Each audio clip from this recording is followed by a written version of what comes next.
नमस्कार दोस्तों, ढोल में पोल चैनल में आप सब मित्रों का हार्दिक स्वागत करता हूं।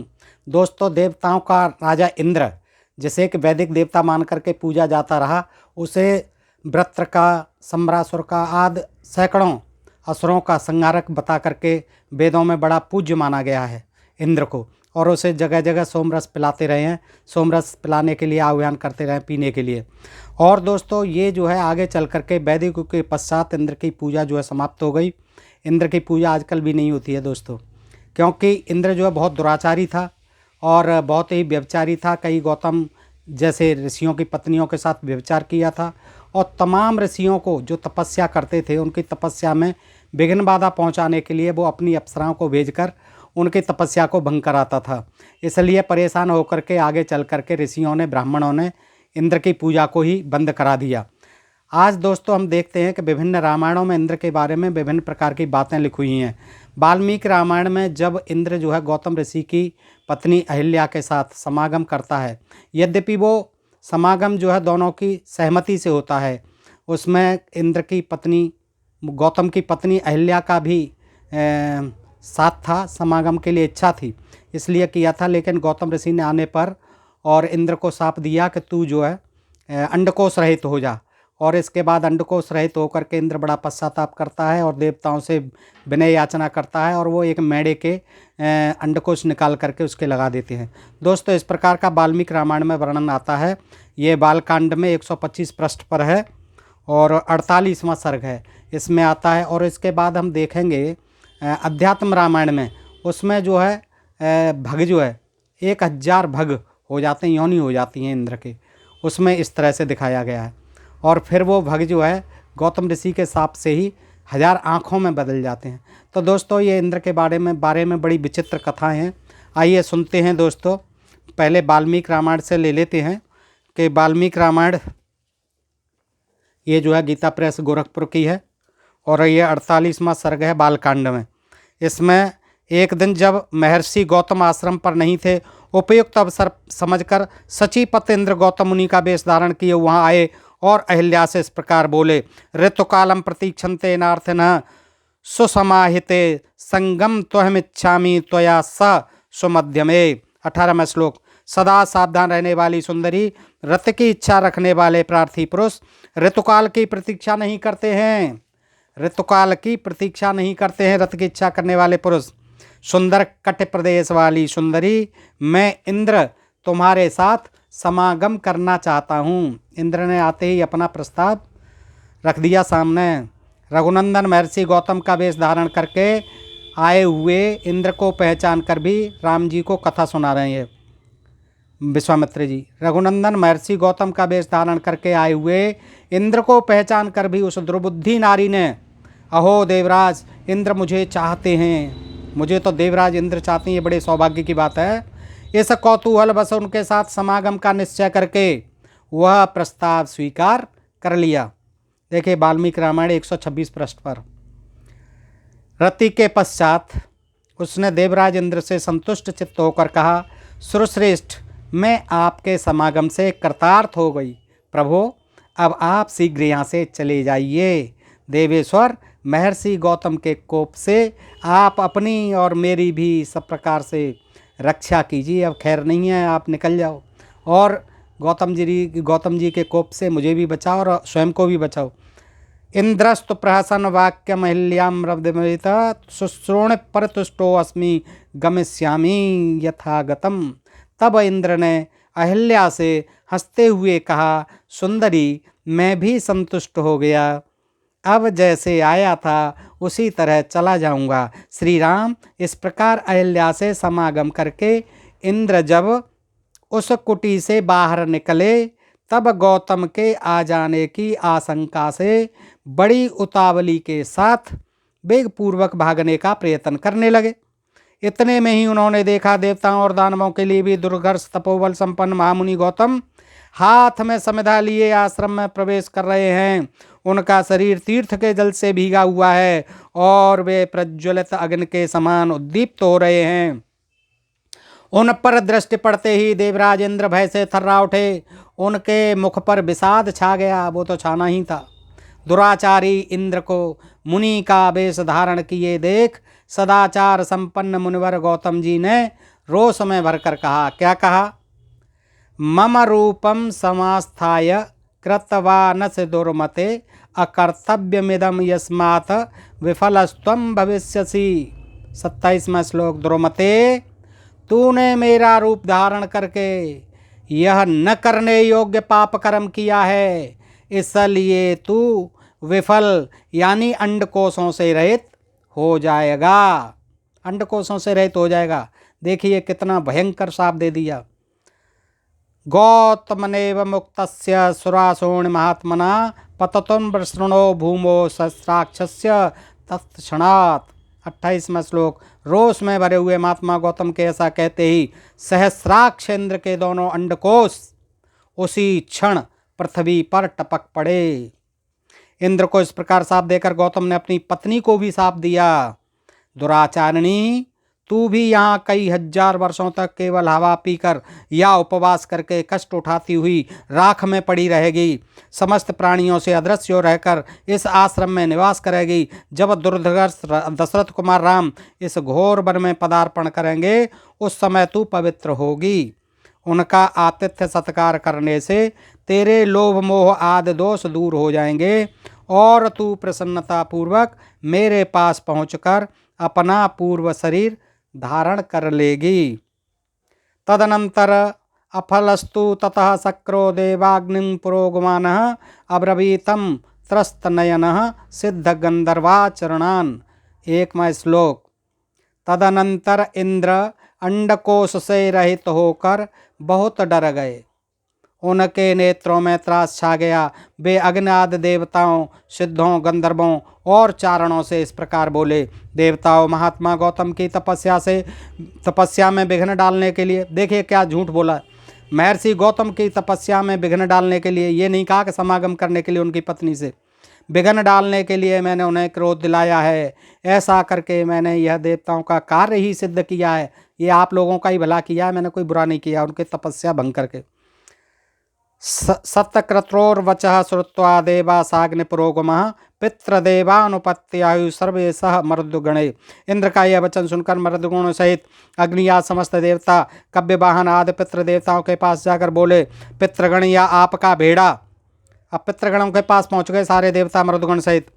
तो उनसे पितृगणों से बोले, पितृगण या आपका भेड़ा। उनके पास कोई भेड़ा था, मेढ़ा अंडकोश से युक्त है और इंद्र अंडकोश रहित कर दिए गए हैं। अतः इस भेड़े के दोनों अंडकोशों को लेकर आप शीघ्र इंद्र को अर्पित कर दें। अंडकोश से रहित किया हुआ यह भेड़ा इसी स्थान में आप लोगों को परम संतोष प्रदान करेगा। ये आपके काम भी आएगा, कोई बात नहीं। अंडकोश निकाल दीजिए इसके।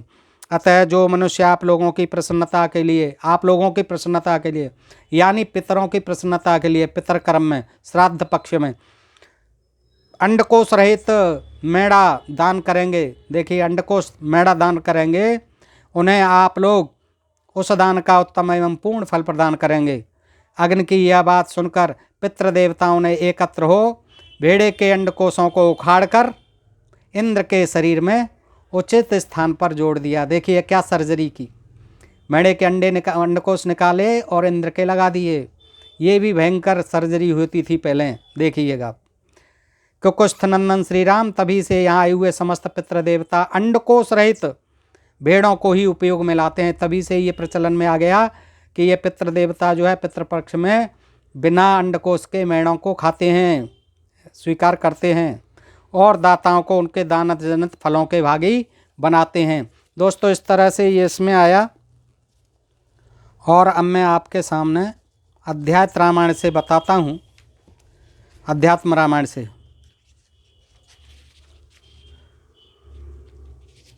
ये जो है अध्यात्म रामायण है दोस्तों, बहुत प्राचीन है, ये जीर्ण शीर्ण अवस्था में है। और इसमें जो है इंद्र को साप के कारण गौतम ऋषि का साप दिया तो 1000 भग हो गए, यानी 1000 योनि हो गई उनके शरीर में। तो ये देखिए अरण्यकांड है और 32वां पेज है, ये सर्ग 5 है। उस वन में जा रहे हैं विश्वामित्र जी के साथ। तो उस वन में गंगा जी के किनारे था। उस वन में न तो मृग पक्षी थे और न उसमें कोई प्राणी रहने पाता था। इसे देखकर श्रीमान कमल नेत्र वाले श्री राम जी ने मुनि विश्वामित्र जी से पूछा कि इतना बड़ा सुंदर दीप्तिमान आश्रम किसका है, जिसमें पत्र फूल पुष्प लगे हुए हैं और प्राणी कोई नहीं है। इसको देख मेरा मन बड़ा प्रसन्न हो रहा है। सो हे भगवान, आप ठीक ठीक बतलाइए।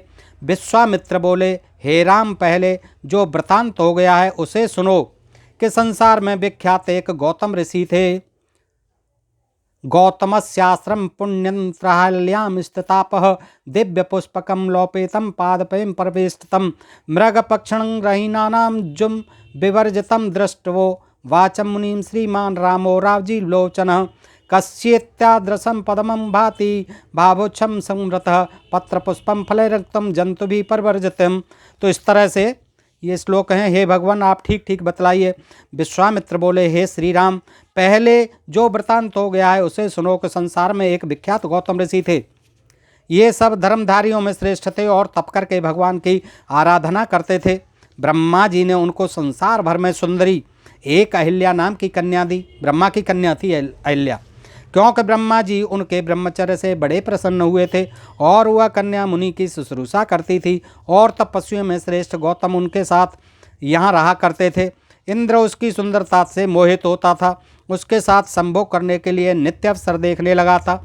एक दिन जब गौतम घर से बाहर गए उस समय वह गौतम मुनि का वेश धर कर आया और ज्यों ही इंद्र खोटा कर्म करके उनके आश्रम से बाहर निकला, त्यों ही गौतम जी भी आ गए और अपने स्वरूप से उसे जाता हुआ देख मुनि बड़े क्रोधित हुए कि ये कहाँ से निकला है भाई। गुस्से में आ गए और पूछने लगे कि हे दुष्ट, तू महानीच कौन है जो मेरा स्वरूप धर करके आया है, सो सत्य कह। अब बताइए, इतना बड़ा साप तो देते थे कि कुछ भी हो जाए, ऐसा जो है निश्चित साप देते थे, लेकिन ये पता नहीं रहता था कि ये कौन है और क्यों आया है और कहाँ से आया है और मेरे पीछे ही क्यों आया है। ये तो उनको पता ही नहीं चलता था। वैसे बहुत बड़े ऋषि थे, साप दे देते थे। जो मेरा स्वरूप धर कर आया है सो सत्य कह, नहीं तो मैं इसी समय तुझे भस्म कर दूंगा, इसमें संदेह नहीं है।